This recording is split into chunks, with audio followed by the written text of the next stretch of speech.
সকলে মিলে বয়কট করি কোকা কোলা খাওয়াকে।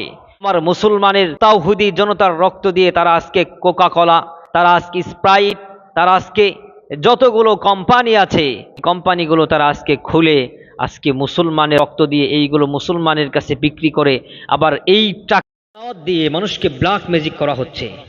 কোরআনুল কারীমের তেলাওয়াতের মাধ্যমে মানুষকে জাদুটোনা করা হচ্ছে।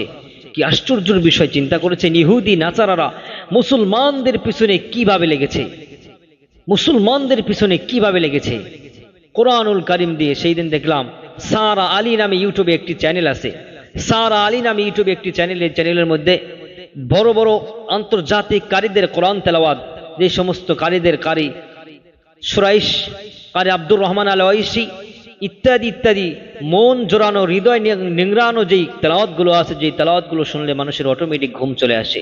এই তেলাওয়াত যখন আপনি অটোমেটিক 2-3 মিনিট শুনবেন, শোনার পরে দেখবেন তেলাওয়াতের নিচ দিয়ে একটা ব্যাকগ্রাউন্ড মিউজিক বাজে। কি বাজে? Background music. এই মিউজিকের মাধ্যমে মানুষকে ব্ল্যাক ম্যাজিক করা হচ্ছে।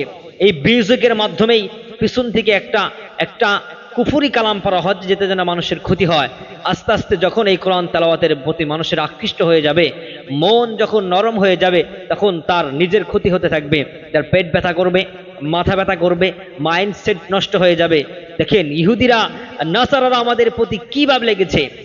তেনারা কিন্তু আমার ভাইয়ের রক্ত দিয়ে, আমার বোনের রক্ত দিয়ে, আমার মায়ের রক্ত দিয়ে, আমার মুসলমানের তাওহিদি জনতার রক্ত দিয়ে তারা আজকে কোকা কোলা, তারা আজকে স্প্রাইট, তারা আজকে যতগুলো কোম্পানি আছে এই কোম্পানিগুলো তারা আজকে খুলে আজকে মুসলমানের রক্ত দিয়ে এইগুলো মুসলমানের কাছে বিক্রি করে, আবার এই টাকা দিয়েই তারা আমার মুসলমান ছোট ছোট শিশু বাচ্চাদের উপরে অত্যাচার চালিয়ে তাদেরকে পৃথিবীর থেকে শাহাদাতের বর্ণমালা গলায় ঝুলিয়ে দেয়। এই নির্মম অত্যাচার আমরা সহ্য করতে পারবো না। এখন আমরা সকলেই, এই যে কুরবানির ঈদ এসেছে আমাদের, এই কুরবানি ঈদের মাংস গোস্ত খাওয়ার পরে আমাদের কোমল পানীয় খাওয়ার প্রয়োজন হয়, তাই না? সকলে মিলে বয়কট করি কোকা কোলা খাওয়াকে। সকলে মিলে আমরা এই সমস্ত যেই নাফরমানি মুনাফিকি যেই সমস্ত কোম্পানি আছে, যারা তাদের সাথে লিপ্ত আছে, সংযোগ আছে, যারা তাদের এজেন্ট বাংলাদেশের মধ্যে, তাদের পণ্য আমরা বয়কট করি। ইনশাআল্লাহ মুসলমান কখনো তাদের সাথে বন্ধুত্ব করতে পারে না, যারা মুসলমানের উপর স্টিম রুলার নির্যাতনের চালায়, যারা ছোট ছোট বাচ্চাদেরকে হত্যা করে, মুসলমান তাদের কোম্পানিকে কখনোই অ্যালাউ করতে পারে না। ইনশাআল্লাহ আমরা সকলেই বয়কট করব। এই আমরা কোকা কোলাকে, স্প্রাইটকে, পারলে আমরা মোজো খাবো ইনশাআল্লাহ, মোজোটাকে আমরা প্রমোট করবো ইনশাআল্লাহ। 100 বারের বেশিও, 1000 বারের বেশিও, 100 বারের বেশিও নবী সাল্লাল্লাহু আলাইহি ওয়াসাল্লামকে স্বপ্নে দেখা সম্ভব। সুবহানাল্লাহ। আসলে কি নবী সাল্লাল্লাহু আলাইহি সাল্লামকে স্বপ্নে দেখা যায়? জি।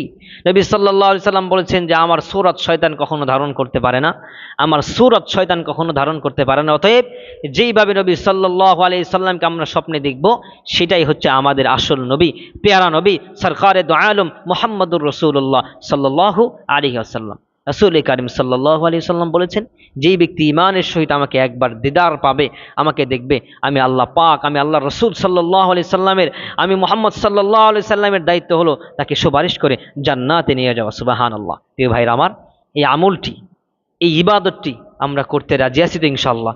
নবী সাল্লাল্লাহু আলাইহি সাল্লামের দিদার পাওয়ার জন্য এই যে জিলহজ মাসে মানুষ মক্কাতুল মুকাররমায় লক্ষ লক্ষ টাকা খরচ করে যাচ্ছে, মদিনাতুল মুনাওয়ারায় গিয়ে সালাম দেয়, আসসালাতু আসসালামু আলাইকা ইয়া রাসূলুল্লাহ, আসসালাতু আসসালামু আলাইকা ইয়া হাবিবাল্লাহ। প্রিয় ভাইরা আমার যদি সেই আমলটা ইখলাসের সাথে হয়, আমার যদি সেই আমলটা 100% সঠিক হয়, তাহলে কিন্তু আমার নবীর রওজায় যাইতে হবে না, নবীর রওজায় গিয়ে আমার সালাম দিতে হবে না।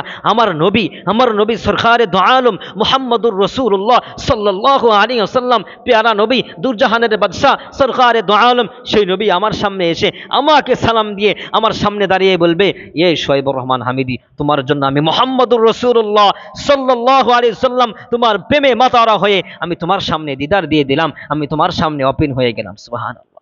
প্রিয় ভাইরা আমার, নবী সাল্লাল্লাহু আলাইহি সাল্লাম বলেছেন, ফুকাহায়ে কেরাম এটাকে রিসার্চ করে দিয়েছেন, যে ব্যক্তি শুক্রবার আসরের নামাজ পড়ে জামাতের সহিত আদায় করার পরে, অতএব এখানে 5 ওয়াক্ত নামাজ কন্টিনিউ আদায় করতে হবে, হালাল হারাম আমাদেরকে মানতে হবে।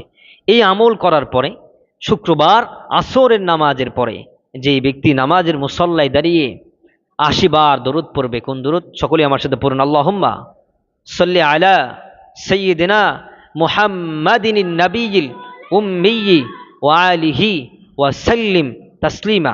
যেই ব্যক্তি বেশি বেশি এই দোয়া পড়বে, আল্লাহ পাক রব্বুল আলামিন ওই ব্যক্তিকে রাসূল সাল্লাল্লাহু আলাইহি ওয়াসাল্লামের দিদার নসিব করে দেবেন। সুবহানাল্লাহ। এই আমলটি আমরা বেশি বেশি করতে রাজি আছি তো? আল্লাহ পাক রব্বুল আলামিন আমাদেরকে এই আমল করার তৌফিক দান করুক। বেশি বেশি নবী সাল্লাল্লাহু আলাইহি সাল্লামের প্রেমে মাতোয়ারা হওয়ার তৌফিক দান করুক। কারণ নবী সাল্লাল্লাহু আলাইহি সাল্লামের প্রেমে মাতোয়ারা যখন আমি আর আপনি হয়ে যাব, তখন আল্লাহ পাক রব্বুল আলামিন নবীর দিদার দিয়ে দেবে। আর আল্লাহ রসুলের দিদার যখন পেয়ে যাব, জান্নাত আমার জন্য কনফার্ম হয়ে যাবে, জান্নাত আমার জন্য কনফার্ম হয়ে যাবে।